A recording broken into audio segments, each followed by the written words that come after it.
introduction. Good afternoon.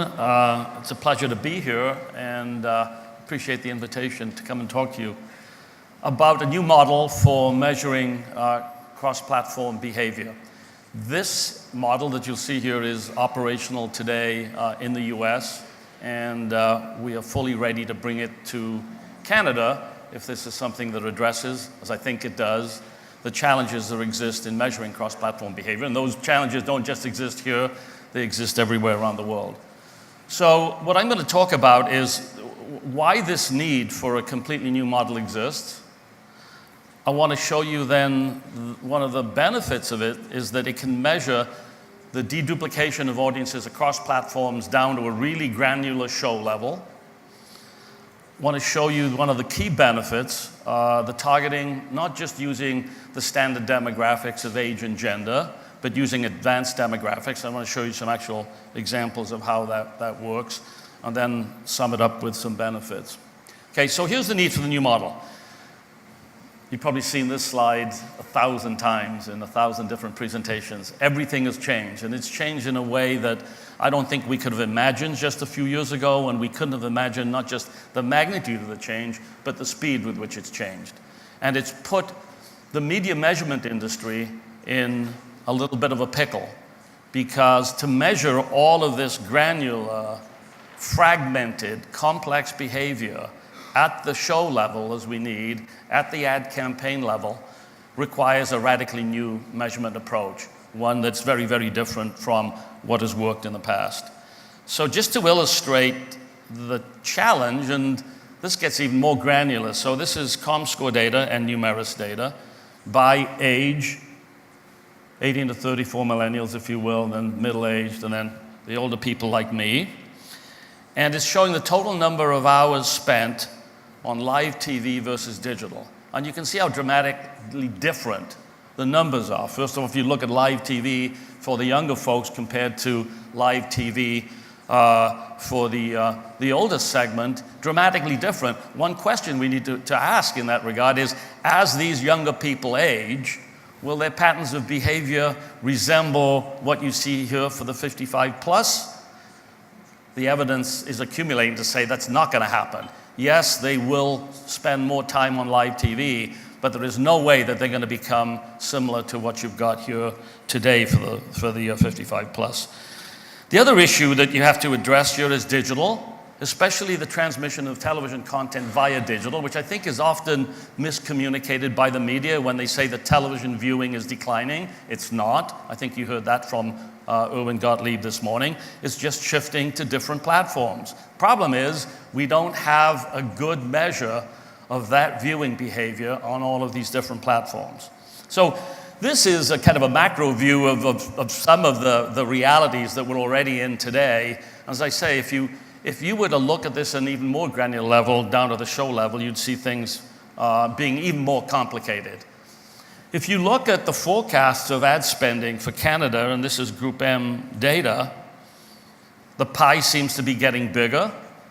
By the way, there's no evidence that time, in total time spent with media is dropping with the advent of digital. In fact, the opposite, it's exploding. There are more opportunities to reach the consumer.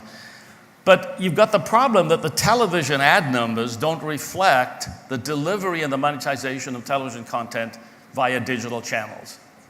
And I think for this to become reality, and for television to get its fair share of that new consumption pattern, we have to be measuring it. And we have to be measuring it in the right way at the correct granular levels. Okay? Now in the US, there's an organization called the Coalition of Innovative Media Measurement, and they laid out several years ago what they felt was needed to measure media consumption in this new world. All right? They said single source cross-media audience measurement panels, what we've used historically, they are necessary but not sufficient. They're not sufficient because they just don't have the sample size to give you the granularity you need. They felt that hybrid combinations of census data, which is really, they're talking about set-top box data, that's needed to provide both the volumetrics and the demographics or the purchaser targets integrated with the panel data. All right? Measurement should be as passive as possible. Don't ask people to try to tell you what they're watching. That's been shown over the years to never work.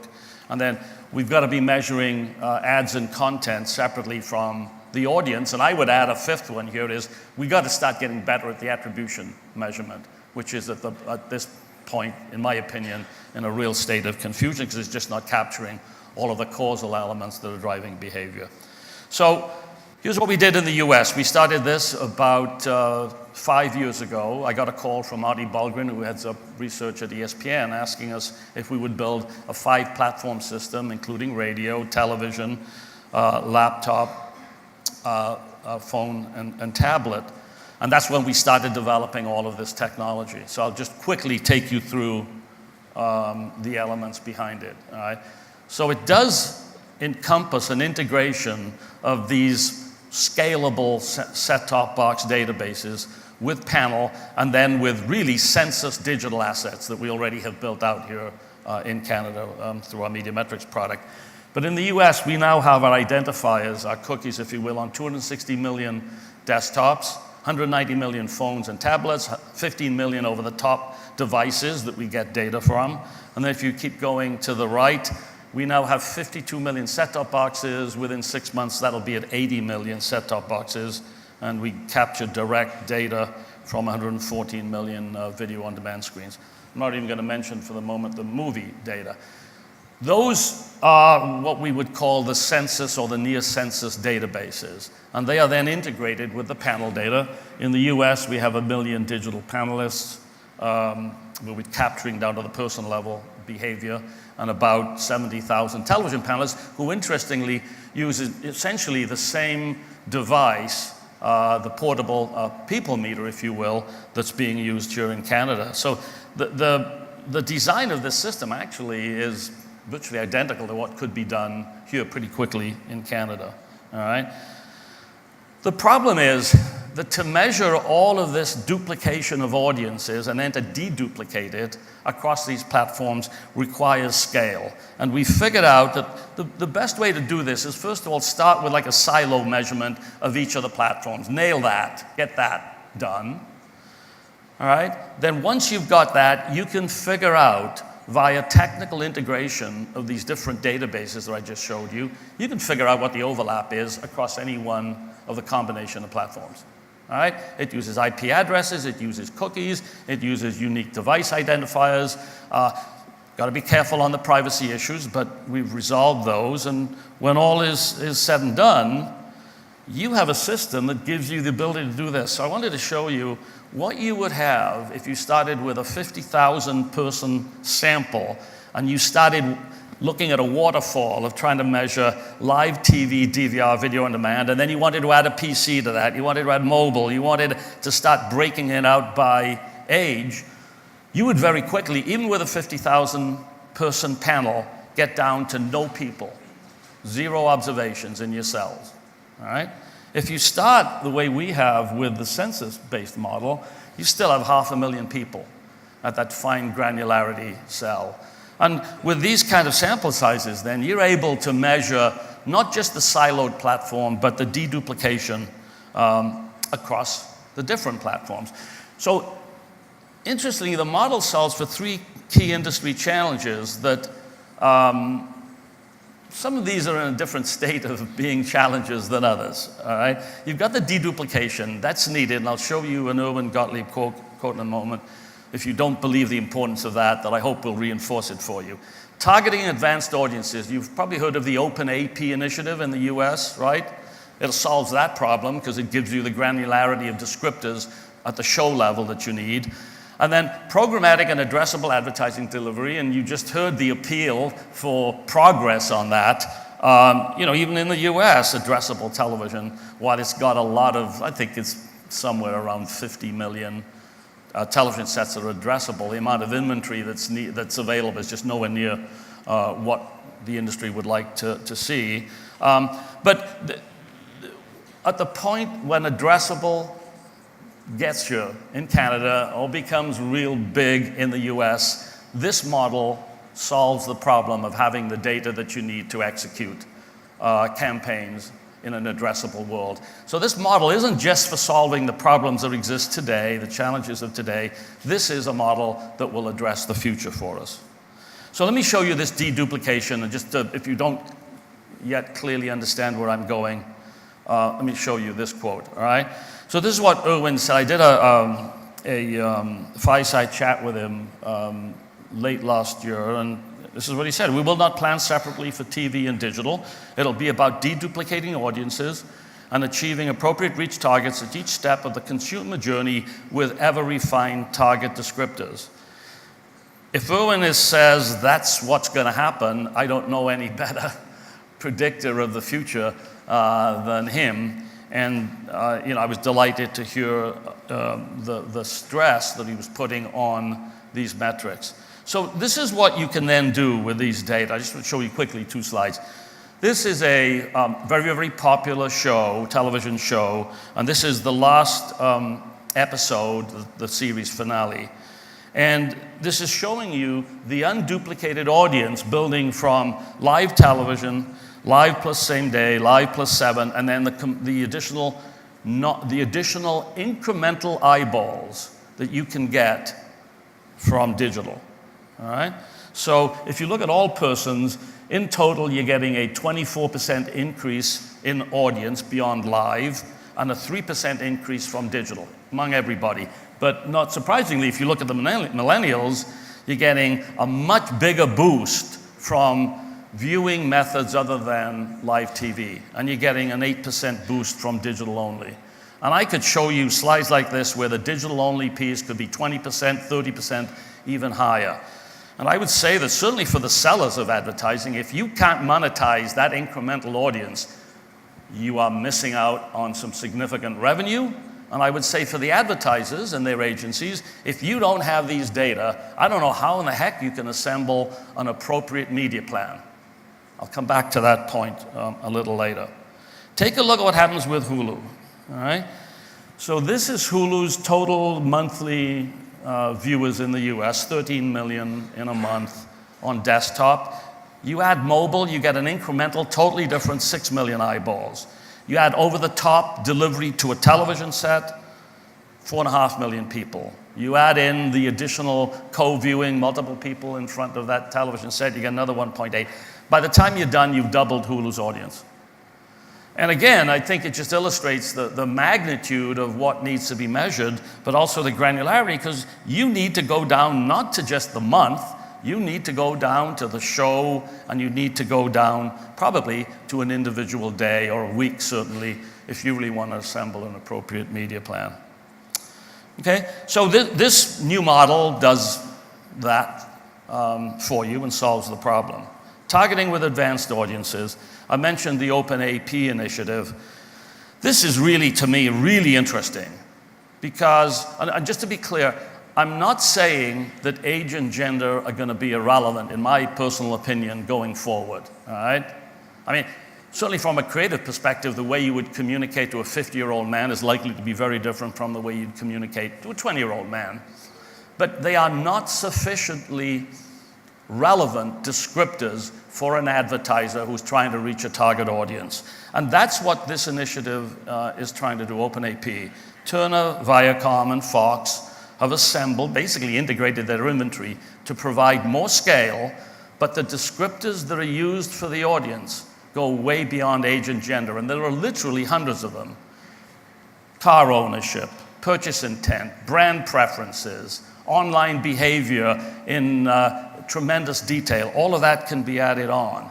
And it's not addressable TV that this is addressing. This is targeted. It's targeted down to the show level. But what's being reported back is that the monetization of a particular show using the advanced descriptors generates significantly, by orders of magnitude, higher CPMs than you would get if you were just using age and gender. And I think that's the advantage of this. Again, my personal opinion is that I think this is the beginning of the movement away from a reliance just on age and gender. I think it's pretty clear that this has so many benefits that this train, I think, has left the station. Okay? So let me just wrap up for you the benefits that I think will accrue. And this is maybe the most important one, and I can stand here and tell you what I think the benefits are, but prefer to refer to Erwin again. Okay, because this is what he said in this fireside chat I did with him, and I really drilled in on this because I was shocked, as maybe you are when you see this, all right? With the availability of cross-platform data that allows improved media planning, I believe ad spending will increase across all platforms, including television. So first thing I asked him was, are you sure? I mean, is that really what you think will happen? He said, yeah, I have no doubt it's going to happen. So why is that? Why is this of such importance and such benefit? And he said, listen, any agency that's assembling a media plan, if they don't have this data on unduplicated audiences and all of the other information that you can get by using a new model, there's no way you can put together a persuasive media plan to get the advertiser to spend incremental money across any of the platforms. So his belief is that if you have the data, you assemble better media plans, they're more persuasive, you can sell them in easier, and they work better. And I will reinforce what you saw earlier. The ARF study that was done looking at the ROI and the impact of cross-media plans absolutely showed that you get a higher ROI from it.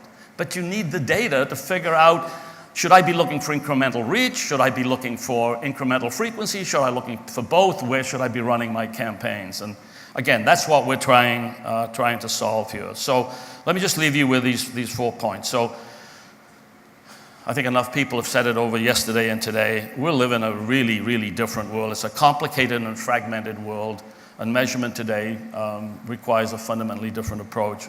We think the model we've developed, it's running. It's been running for 5 years now. It's based on massive scale, what we think is maybe a smarter way of doing this. What's interesting is that while technology has created the problem, technology also provides us the solution. You just got to leverage it in the appropriate way. So we think it meets the needs: deduplication, advanced audience targeting, and for the future, addressable advertising delivery.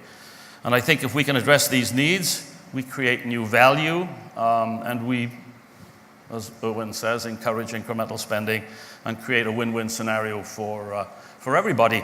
And we might be actually at the cusp of the golden age of television and video that will only be enhanced with these kinds of data. So with that, thanks very much. Appreciate the time. Thanks you very much, John. We have a couple minutes for some questions. Anybody have some questions from the audience? Come on, food coma. I see it. All right, I'll ask one.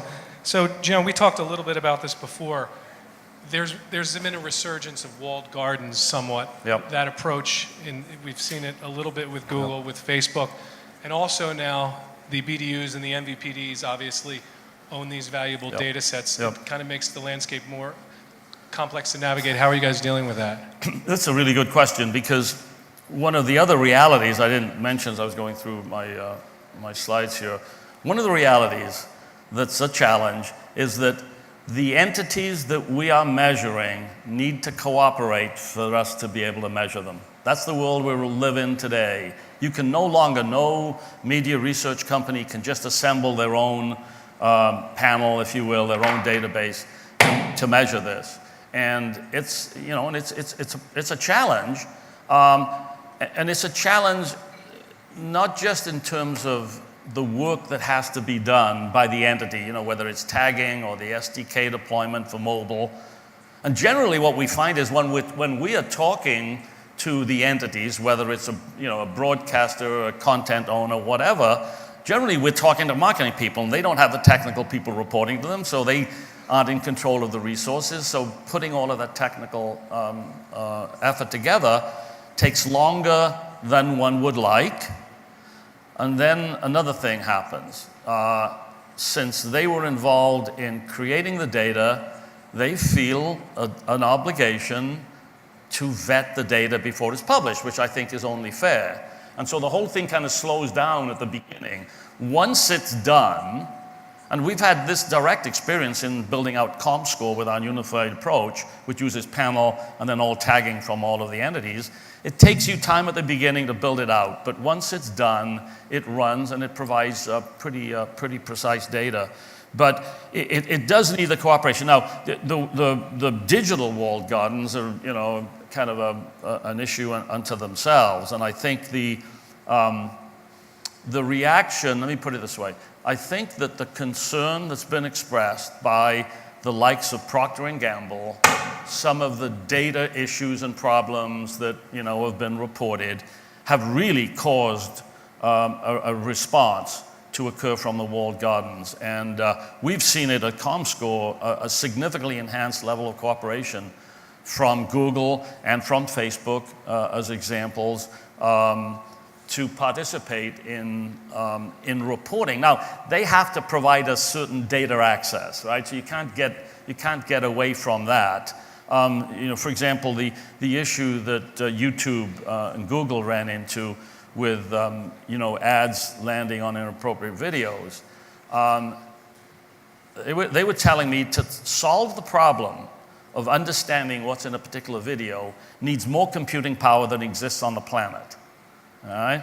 I mean, it's just a massive job. It's not like screening static content for, problem words or whatever. So there it's going to require a combination of what they do themselves to prevent the ads ever landing on a problem video, coupled with comScore's reporting of the content that was around the video and preventing an ad ever landing in a troublesome location. But this industry, I'll just leave it at this, all right? This industry has never needed a higher level of cooperation than is required today if we're going to move it forward to the benefit of everybody. Great. Thanks a lot, Gian.